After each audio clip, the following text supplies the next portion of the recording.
저는 그때를 잊을 수 없습니다.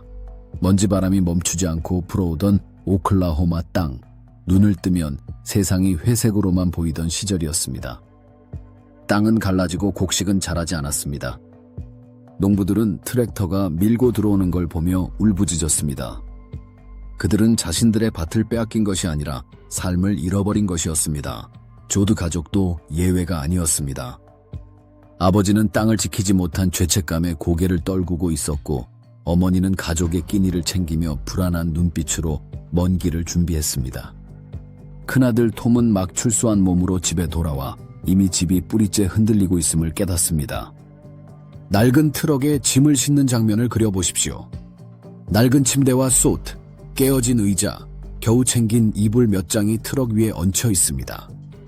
할아버지는 고향을 떠나기 싫다고 버티며 나는 여기서 죽겠다라고 고집하지만 결국 떠날 수밖에 없었습니다. 이 순간부터 조드 가족의 이야기는 길 위의 서사로 바뀌게 됩니다. 서부로 향하는 길은 끝없이 길고 험했습니다.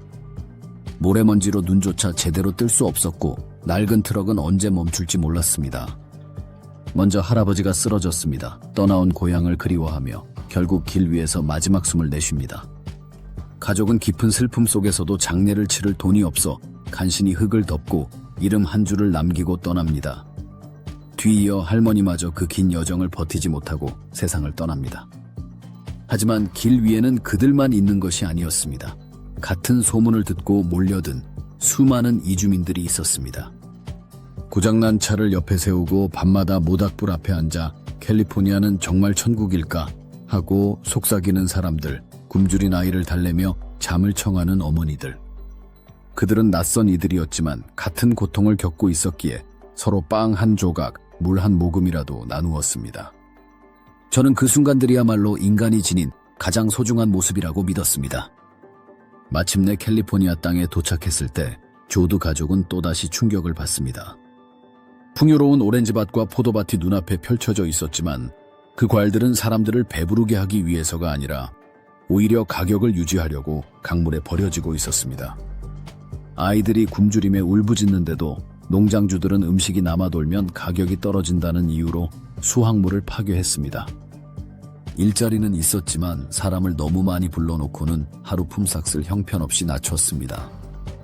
누군가가 싫다고 하면 바로 옆에서 굶주린 또 다른 이주민이 그 자리로 들어갔습니다.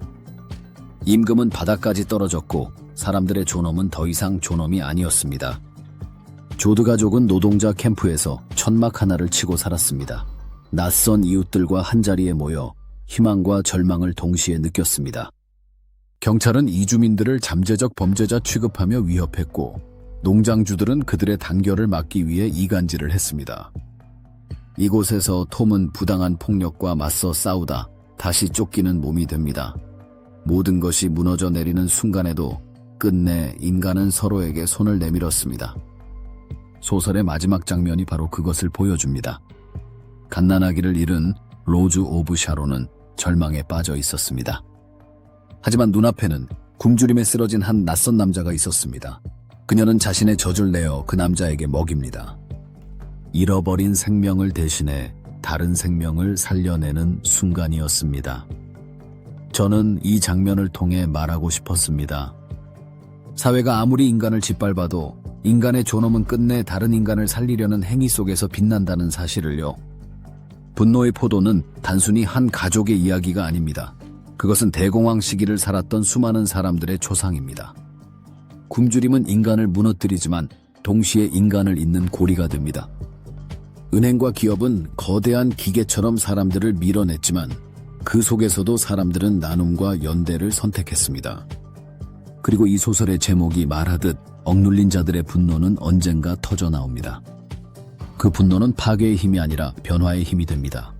저는 이 책을 통해 고통받는 사람들이 끝내 세상을 바꾸리라는 믿음을 남기고 싶었습니다.